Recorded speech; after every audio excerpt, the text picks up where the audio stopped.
route, trying to hit the guy underneath after the clear out. In this case, though, they're not able to get it done.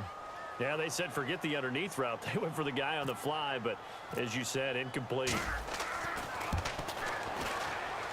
And that one's not going to get there. Not enough juice. An ambitious effort. Wow. It's well short. Shit. This will remain a scoreless game.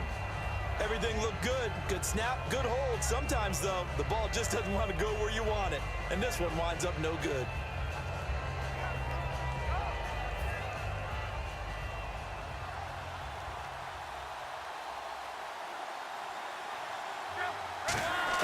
Trying to shake off the interception. He'll look to throw. He's going to look deep down the field. He was looking for Dante Moncrief that time. And that'll bring up second down. What I loved about meeting with these coaches before the game is we didn't even have to ask any questions. They told us that they were going to be aggressive and push the ball downfield. They weren't successful on that play, but look for them to try it again later. Now they'll pitch it back to Gore. And no room that time, getting it to about the 46. Only a yard on the pickup there, so it leaves them needing a conversion here on 3rd and a tough 9.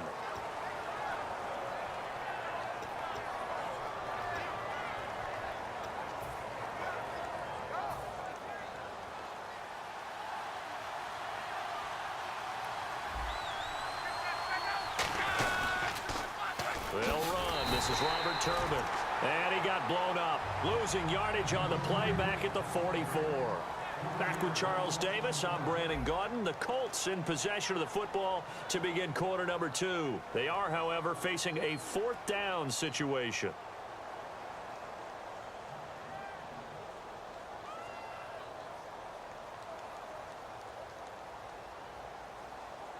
They're going to go for it here on 4th.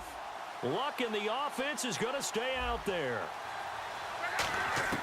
They are going for it. It's Luck.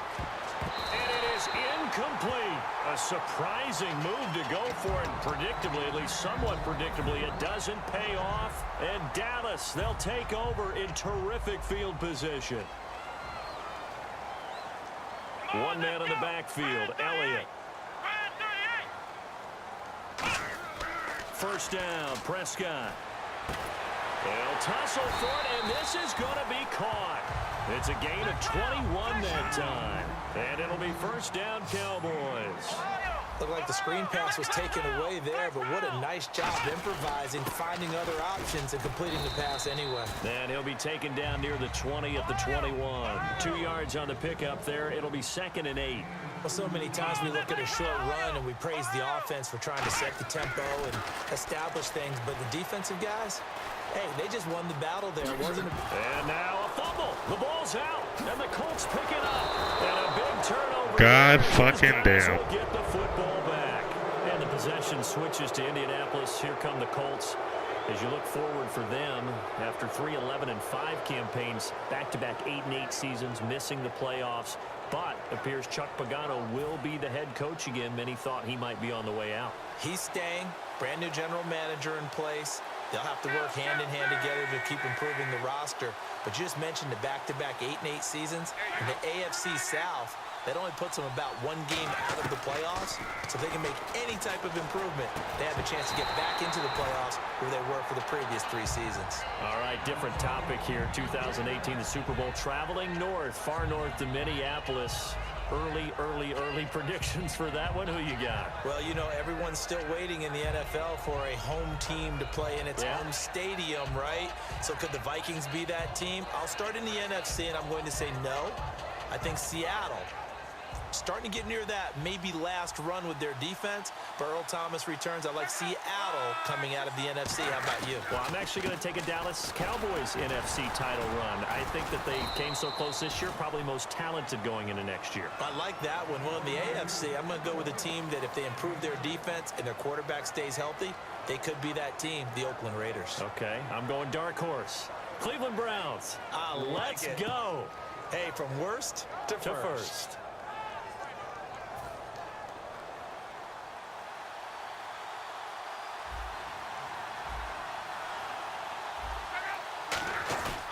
They'll try and pick up the first with Gore.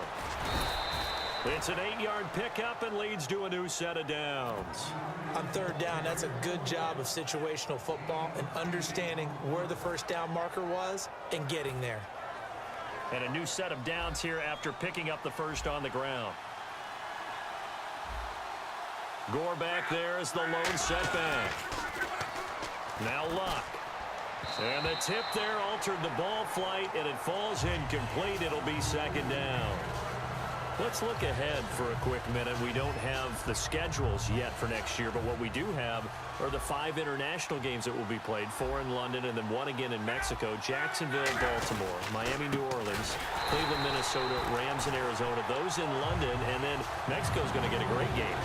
The Raiders and New England. Yeah, you're exactly right. And just think about the ones in London. Remember, they're splitting them between the 2 different stadiums in London, so they get a different flavor in all these places. But Mexico, for the second straight year, the Raiders are coming to town.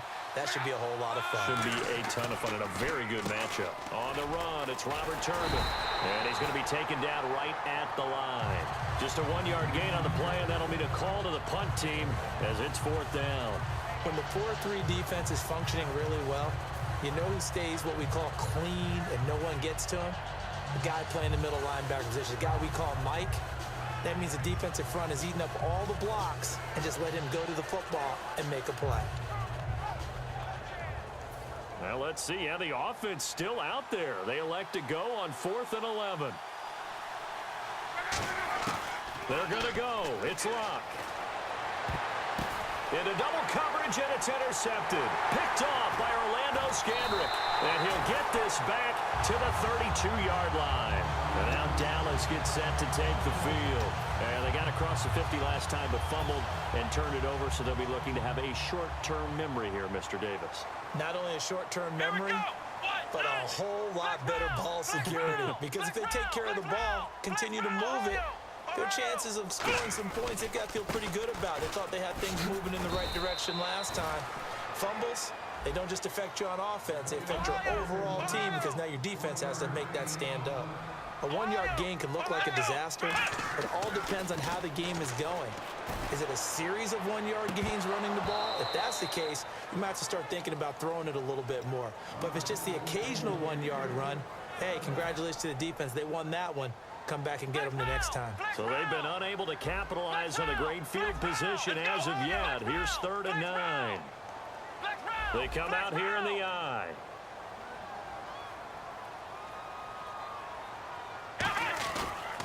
They'll run it now with Dunbar.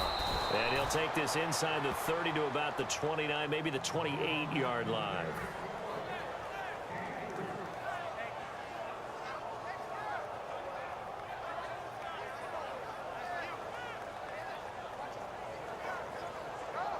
And the Cowboys will call on Dan Bailey here.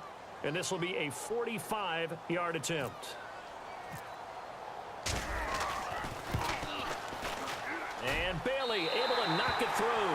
And the Cowboys are going to jump out to a 3-0 lead. So after the pick, they can't capitalize for 6, but they do get 3. And I know in this situation, most of us wanted to focus on the offense.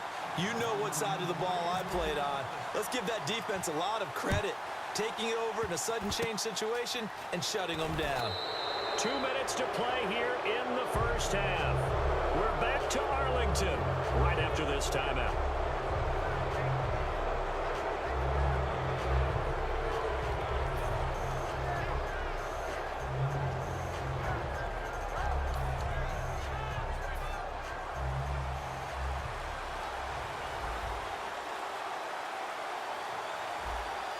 Gore back there is the lone setback.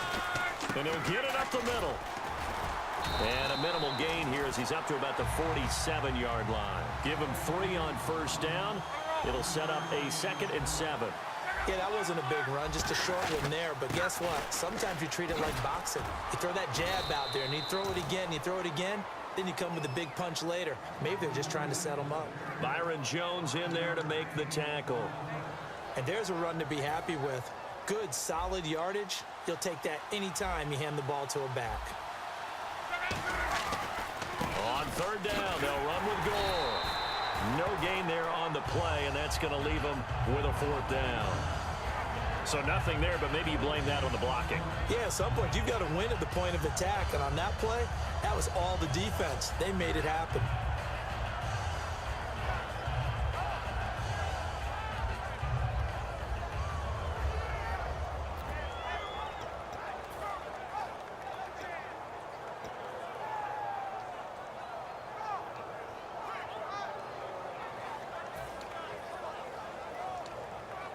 Now the offense is not leaving the field. They're going to stay out and go for it on 4th and 3.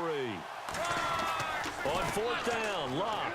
And this is incomplete. Little lull in the action here to go over an offseason storyline. It's kind of interesting. LA a couple years ago, they have no teams, and now they're going to have 2 with the move from San Diego to LA. What does that mean for the league and for the Chargers? It seems like an easier transition, doesn't it, than St. Louis when they moved back to Los Angeles. Less to become culture the Rams. shock. Less culture shock, less, obviously geography, the whole deal. But it's a transition still is not going to be easy. Remember, they're going to go play in a soccer stadium essentially for at least the first couple of years before they share a stadium with the Rams. So that changes things. Obviously trying to create an identity in the market they haven't been in a long time. They began as the Los Angeles Chargers, but only played 1 season as such.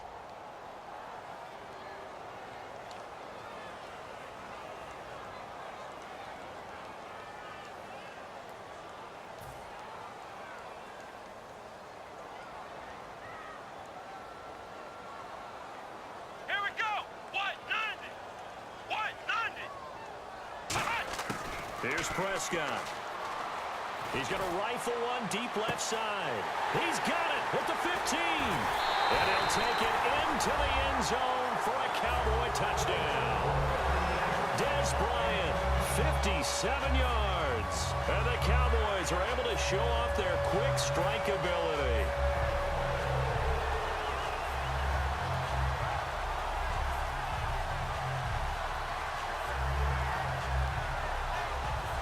Dan Bailey now for the extra point.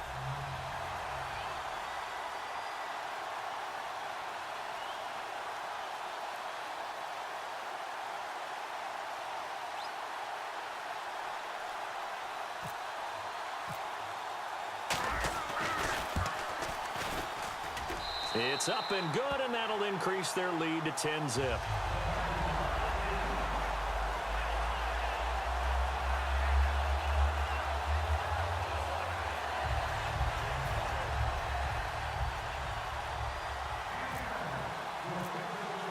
Bailey now to kick it away after the touchdown. Fairly short kick, taking it to 14 here. And it's a pretty good return here as he'll get it up to the 29-yard line. And the Colts coming out now. And what do you think goes on here in this situation? If you got the football, you're trailing, you're back in your own territory with just a little time. Do you try something? You're thinking about jump-starting your team, right? You just mentioned it. They're down. They're trying to get back into the game. But you got to figure if something goes wrong, you may have put yourself in a spot where you may not be able to come back in the second half. Managing risk, this is a big decision here.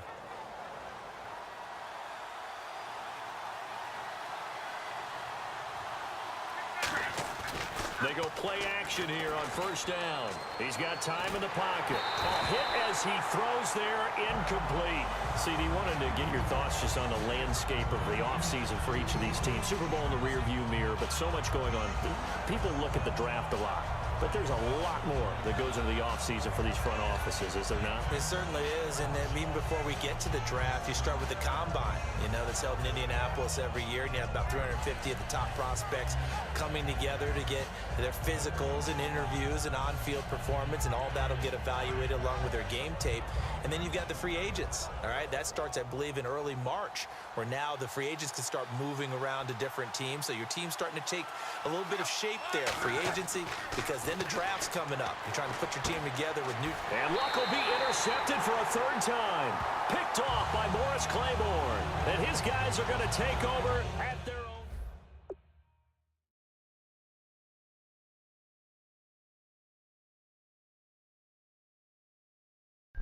Yo.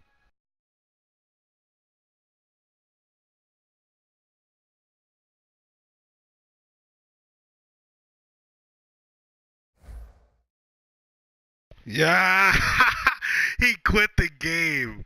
Oh my god, what a fucking